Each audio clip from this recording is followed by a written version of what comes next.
અત્યારના મા બાપ નહીં, થોડા વર્ષો પહેલાંના, નહીં, પહેલેથી જ ચાલ્યું આવે છે કે મા બાપ એવા હોય કે પોતાના દીકરાને પત્ની હોવા છતાં કોઈ બીજી છોકરી પસંદ આવી જાય, કોઈ બીજી છોકરી સાથે લફરું થઈ જાય તો એ પોતાના દીકરાની વહુ જે ઘરે આવી છે, જેને પરણાવીને લાવ્યા છે, એને ઘરમાંથી બહાર કાઢતા 1 સેકન્ડ પણ ના લગાડે.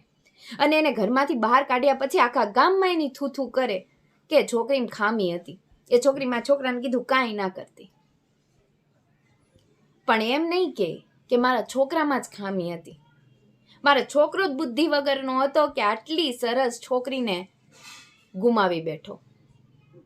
એ છોકરીનો હાથ પકડીને એના મા બાપ એમ નહીં કહી શકે કે બેટા તારામાં કોઈ ખામી નથી, યાદ રાખજે તારામાં કોઈ ખામી નથી, મારા દીકરામાં જ ખામી છે કે તારી વેલ્યુ નહીં કરી શક્યો. અરે જવા દે આને, તને તો આના કરતાં લાખ ગણો સારો છોકરો મળશે.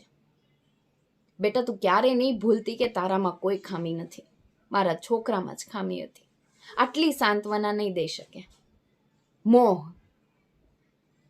પોતાના દીકરાએ એ છોકરીની જિંદગી બરબાદ કરી છે, છતાં મા બાપ એને ઘરમાંથી બહાર કાઢતા 1 સેકન્ડ પણ ના વિચારે. જેને પરણાવીને ઘરે લાવ્યા છે, જે કોઈના હૃદયનો ટુકડો છે, એને પાટું મારતા પથ્થર સમજીને બહાર ફેંકતા 1 સેકન્ડ ના વિચારે.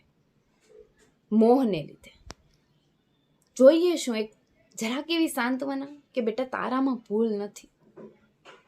આખી જિંદગી છોકરી એમ વિચારે કે મારામાં ભૂલ હશે એટલે એને બીજી ગમી ગઈ.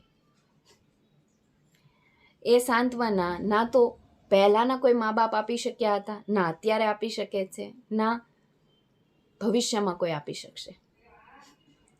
જોઈએ શું બસ સાંત્વના.